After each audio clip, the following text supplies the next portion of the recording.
Assalamualaikum warahmatullahi wabarakatuh.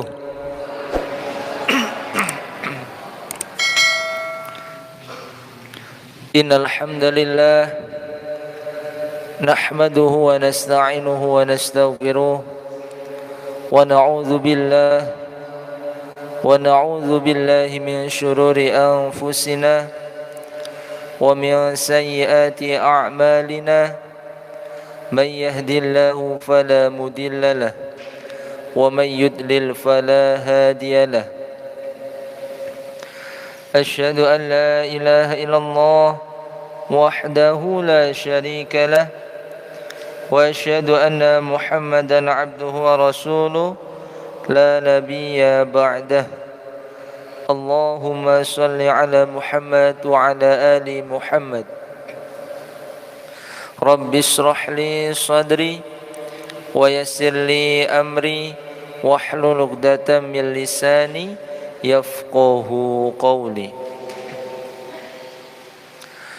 Yang saya ta'zimi para alim, para ulama, para sepuh bin sepuh dan segenap jamaah salat maghrib yang dirahmati Allah subhanahu wa ta'ala.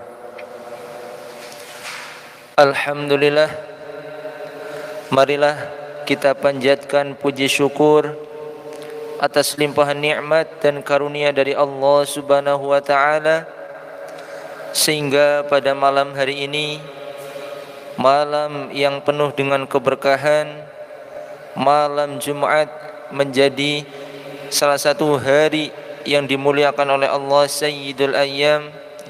Semoga pertemuan kita pada malam hari ini mendatangkan kebaikan dan keberkahan untuk kita semua. Salawat serta salam tak lupa tetap terlimpah curahkan kepada suri teladan kita Nabi Allah Muhammad sallallahu alaihi wasallam. Bapak-bapak sehat nggih? Alhamdulillah. Ibu-ibu sehat? Alhamdulillah ya.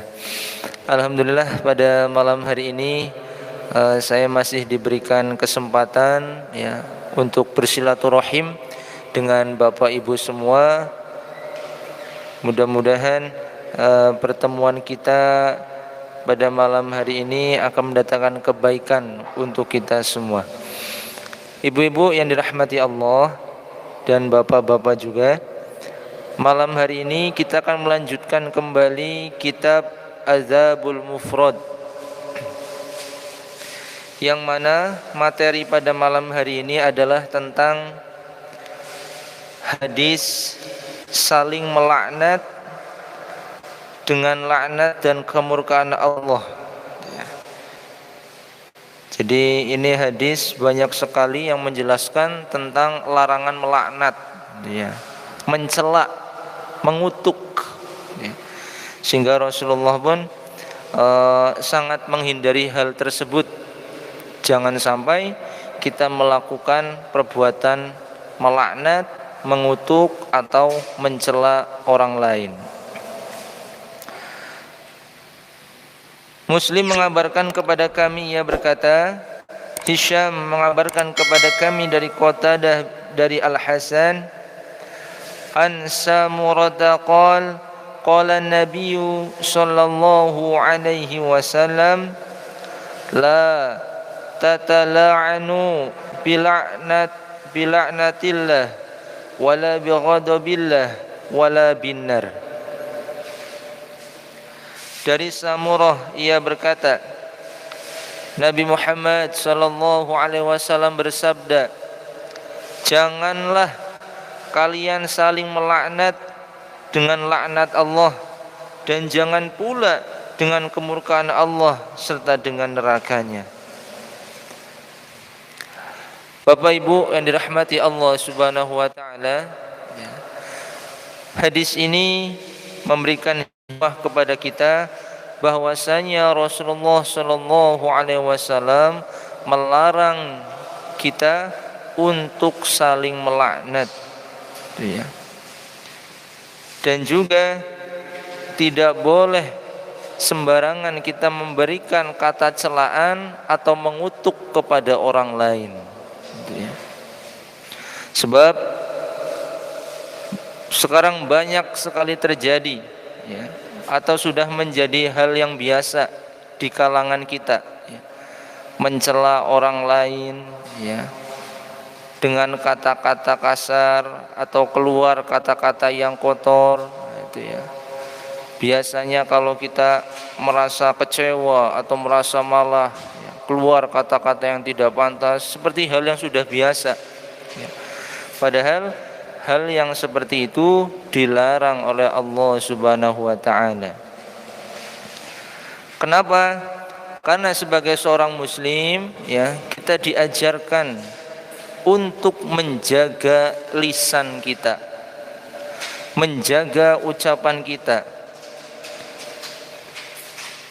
Sebab Rasulullah Shallallahu Alaihi Wasallam, ya, tidak lain dan tidak bukan, Bapak Ibu, diturunkan di muka bumi ini, diutus di muka bumi ini adalah untuk memperbaiki akhlak. Innama bu'istu liutammima makarimal akhlak. Sesungguhnya aku diutus untuk menyempurnakan akhlak yang mulia. Hadis riwayat Ahmad dan At-Tabrani. Sehingga salah satunya adalah dengan menjaga ucapan kita, menjaga lisan kita, gitu ya. Karena biasanya lisan itu akan keluar kata-kata yang kotor karena suatu kebencian, karena ada perasaan dendam, gitu ya. Apabila mencela seseorang, ya, atau mengutuk seorang muslim, maka sungguh ia telah menyakitinya, ya. Dan Allah Subhanahu wa taala pun berfirman, walladzina yu'dzunal mu'minina wal mu'minat bighairi maktasabu faqad ihtamalu buhtana wa isman mubina. Dan orang-orang yang menyakiti orang-orang mukmin dan mukminat tanpa kesalahan yang mereka perbuat, maka sesungguhnya mereka telah memikul kebohongan dan dosa yang nyata. Nah, itu. Sehingga Bapak Ibu yang dirahmati Allah, nah, ini pesan pertama dari Rasulullah adalah, ya, supaya menjaga lisan kita. Jangan mudah mengutuk, jangan mudah mencela, ya, dan mengeluarkan kata yang kotor, gitu ya. Karena Rasulullah Shallallahu Alaihi Wasallam pun bersabda, sibabul muslim, ya, fusuk wa qitaluhu kufrun. Mencela seorang muslim adalah fasik dan membunuhnya adalah tindakan yang kufur. Masya Allah. Jadi kebiasaan orang yang menjelekkan orang lain maka adalah perbuatan yang fasik, itu ya. Apalagi sampai melakukan perbuatan atau kejahatan seperti pembunuhan. Nauzubillah min dzalik. Ini dosanya lebih berat lagi. Sehingga yang pantas melaknat, ya, yang boleh mengutuk itu hanya Allah Subhanahu wa taala, ya. Sehingga dalam Al-Qur'an Bapak Ibu disebutkan, ya, Allah Subhanahu wa taala melaknat, ya, dalam Al-Quran itu sebanyak 41 kali. Banyak sekali ayat-ayatnya, ya. Ada 41 kali, ya, Allah Subhanahu wa taala mengutarakan kalimat laknat di dalam Al-Quran. Sehingga yang berhak melaknat seseorang itu adalah Allah Subhanahu wa taala, ya. Dan kita tidak berhak untuk melaknat apalagi menghakiminya. Nah, itu. Sehingga kadang-kadang ada anggapan seperti ini Bapak Ibu, ya. Ketika kita melihat orang yang begitu jauh dari agama, kelihatannya hari-harinya hanya maksiat saja, minum khamar, berzina. Kemudian kita yang sering datang ke masjid melihat, wah, seakan-akan menganggap diri kita yang paling baik, gitu ya. atau bahkan sampai mengutuk, oh nanti kamu ahli neraka. Wah ini. Padahal hal seperti itu tidak boleh, ya. Tidak boleh, dan kita jangan sampai merasa menjadi orang yang paling baik, sehingga ketika melihat ada orang yang berdosa justru kita mengutuknya, mencelanya. Itu ya. Karena Ibnu Mas'ud radhiyallahu anhu ia berkata, apabila engkau melihat saudaramu melakukan dosa, maka janganlah engkau menjadi penolong setan. Nah, ini Ibnu Mas'ud mengatakan, kalau melihat saudara kita ada yang melakukan dosa, maka jangan menjadi penolong setan. Apa ini yang dimaksud penolong setan? Maka Ibnu Mas'ud pun melanjutkan kembali, yaitu kamu mengatakan kepadanya, ya Allah hinakanlah dia, ya Allah kutuklah dia, ya Allah jangan berikan ia ampunan, ya Allah masukkanlah ia ke dalam neraka. Nah inilah yang dinamakan penolong setan. Sehingga kita tidak boleh Bapak Ibu, ya, tidak boleh mengucapkan seperti itu, tidak boleh melaknat orang yang melakukan dosa. Lalu tugas kita apa Bapak Ibu? Yaitu watawasau bil haq watawasau bis sabr. Saling mengingatkan dalam ketaatan dan mengingatkan dalam kesabaran. Tugas kita itu mengajak Bapak Ibu, ya. Mengajak dan mengingatkan, bukan untuk mencela atau menghakimi seseorang. Itu. Sehingga ketika kita sudah mengajak, kita sudah menasehati, maka sudahlah gugur kewajiban kita. Entah nanti ia dapat hidayah atau tidak, serahkan kepada Allah Subhanahu wa taala. Itu. Sehingga nanti di akhirat Bapak Ibu, ya, seandainya Bapak Ibu masuk ke dalam surga, ya, ternyata ada anak Bapak Ibu yang masuk ke dalam neraka, maka anak-anak Bapak Ibu ini akan menuntut dan meminta kepada Allah Subhanahu wa taala untuk menangguhkan orang tuanya masuk ke dalam surga. Kenapa? Karena anak-anaknya ketika di dunia tidak diajarkan agama, tidak diajarkan menjalankan perintah Allah, dibiarkan membuka aurat, dibiarkan bergaul dengan sesama jenis yang bukan mahramnya. Maka nanti akan menjadi penghalang Bapak Ibu, ya. Sehingga kita sebagai orang tua pun harus betul-betul memperhatikan hal ini. Setidaknya mengingatkan, menasehati yang paling dekat dengan diri kita, yaitu dengan keluarga kita sendiri dulu, ya. Ya ayyuhalladzina amanu qu anfusakum wa ahlikum nara wa quduhan nas wal hijarah.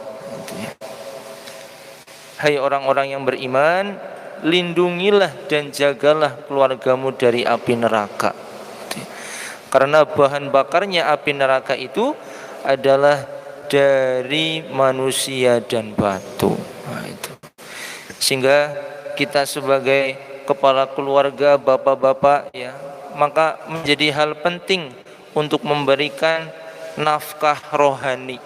Nah, itu bukan hanya sebatas nafkah harta, ya, tapi nafkah rohani pun juga penting Bapak Ibu.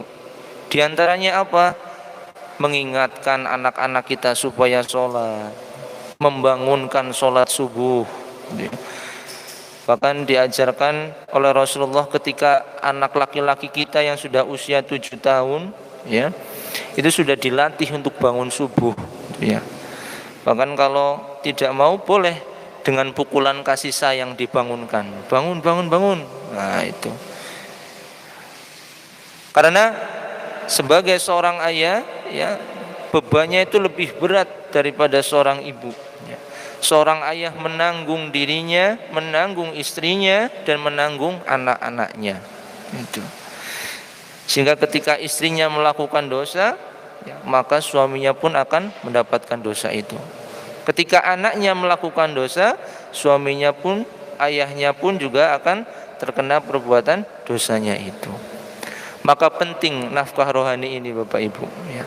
saling mengingatkan dalam kebaikan, ya, mendengarkan kajian bersama, membaca Al-Quran bersama di rumah. Wah, ini kan sangat indah sekali. Bahkan kalau bisa Bapak Ibu itu yang mengajarkan anaknya membaca Al-Quran Bapak Ibu sendiri, ya. Kalau Bapak Ibu sempat, kalau Bapak Ibu sanggup, ya, sehingga nanti akan lebih terkesan. Bapak Ibu yang dirahmati Allah Subhanahu wa taala, ya, kemudian kita kembali lagi, ya.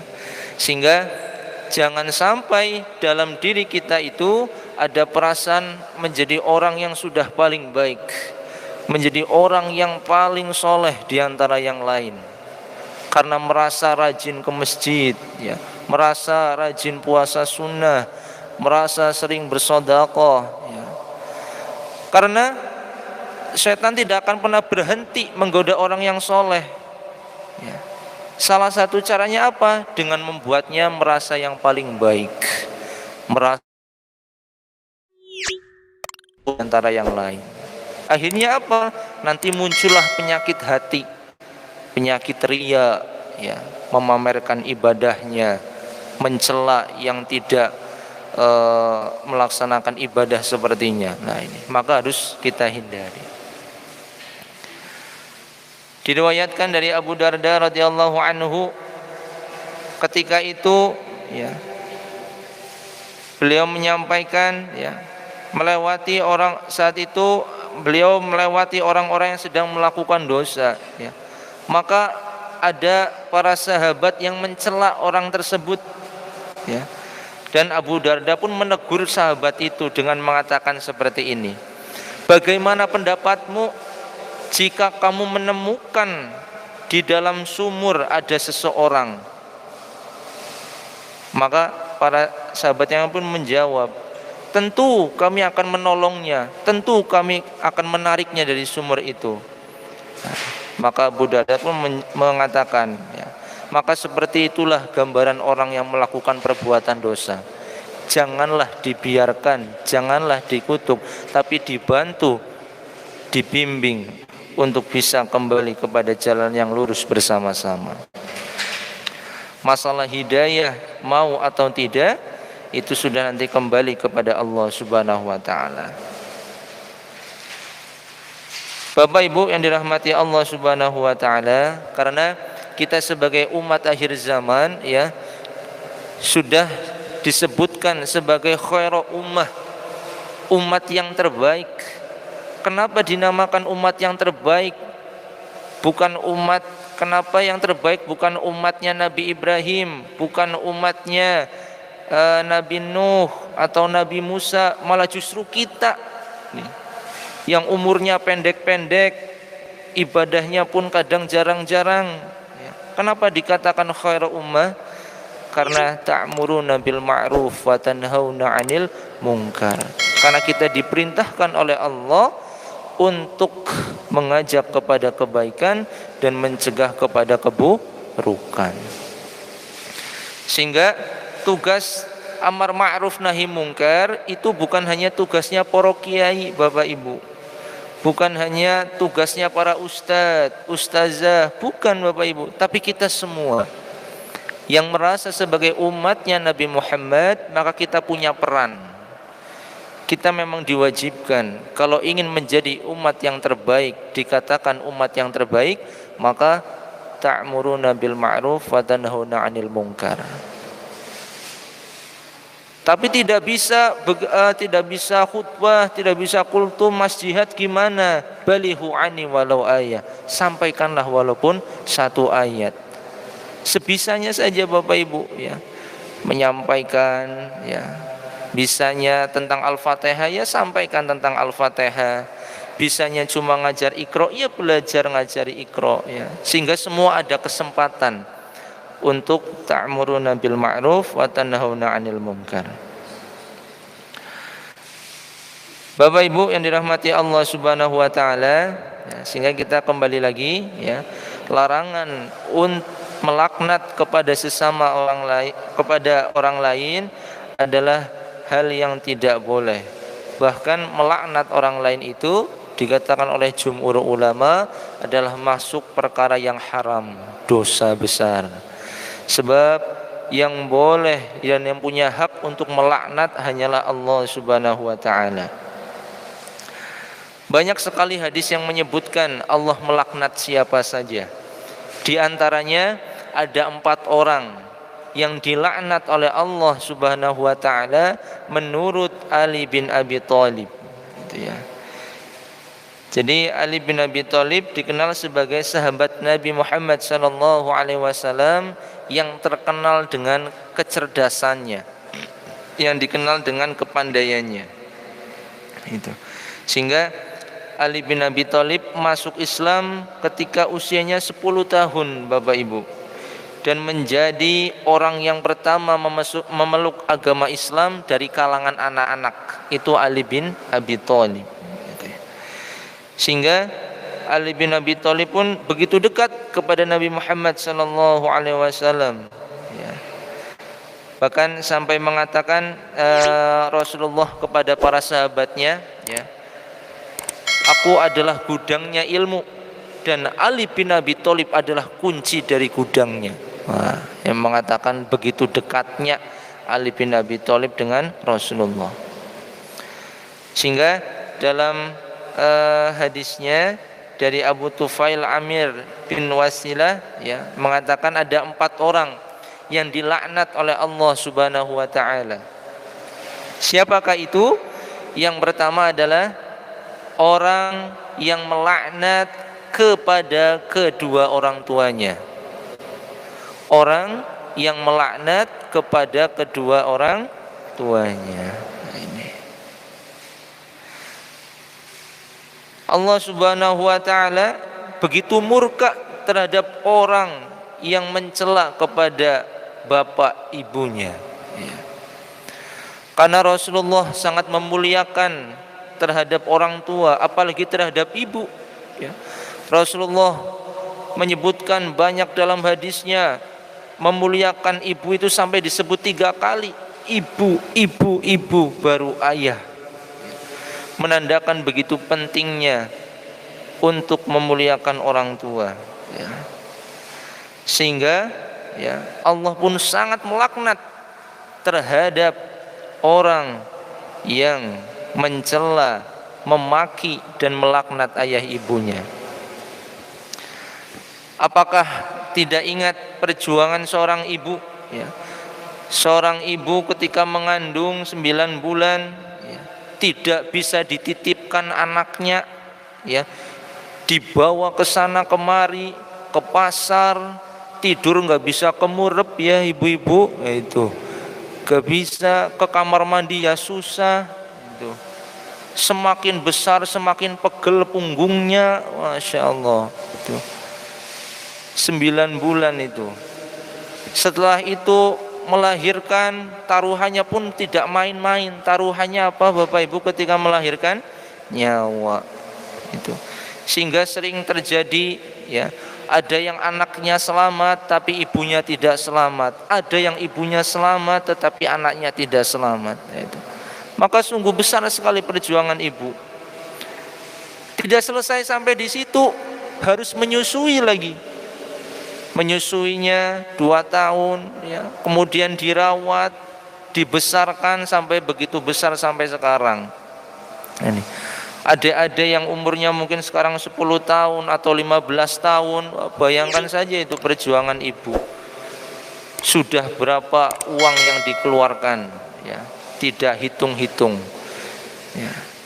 Sehingga seorang ibu hanya menginginkan anaknya sehat, anaknya soleh dan soleha, itu saja, ya. Demikian juga seorang ayah. Nah, mungkin kelihatannya ayah itu tidak begitu dekat dengan seorang anak, tapi sesungguhnya ayah itu menyimpan anak di dalam hatinya, ya. Kerja dari pagi, siang, sore, ya, semua dilakukan hanya untuk keluarganya yang tercinta, ya. Maka sungguh kejam sekali kalau ada seorang anak, ya, yang sampai mencela atau mengutuk kepada ayah dan ibunya.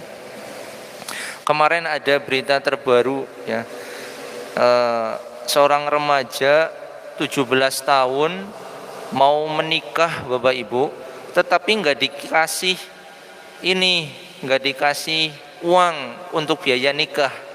Akhirnya oleh anaknya itu rumahnya dibakar. Kesuh ceritanya Bapak Ibu. Itu anak 17 tahun. Nauzubillah min dzalik.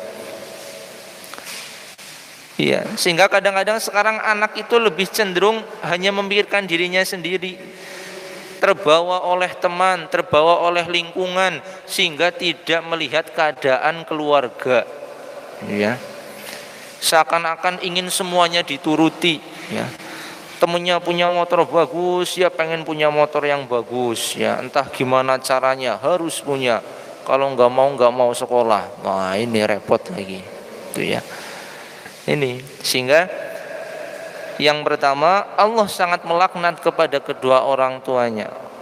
Allah sangat melaknat kepada orang yang melaknat kedua orang tuanya. Ya. Banyak sekali ayat yang menyebutkan, ya. Ada salah satu ayat yang menjelaskan bahwasanya mengatakan saja kepada kedua orang tua itu tidak boleh. Istilahnya kata lah, gitu ya. Iya, ini misalkan adik-adik disuruh ke warung, suruh beli beras, nggak mau lah. Nah, ini tuh sudah nggak boleh, ya. Nah, kalau sekarang lebih dari itu, malah kadang-kadang sampai mau memukul ya, Bapak Ibu. Itu, ngelemparin piring, kesuh, ora diwai sangu, gitu ya. Tuh, nggak dibeliin HP, lemparin, gebukin pintu, dubrok, wah ini kesuh. Nah, ini yang sekarang sering terjadi, gitu ya. Sehingga sebisa mungkin kita pun jangan sampai melaknat kedua orang tua, ya, mencela, melukai, gitu ya. Karena dengan adanya mereka, ya, kita bisa sampai sekarang ini, ya.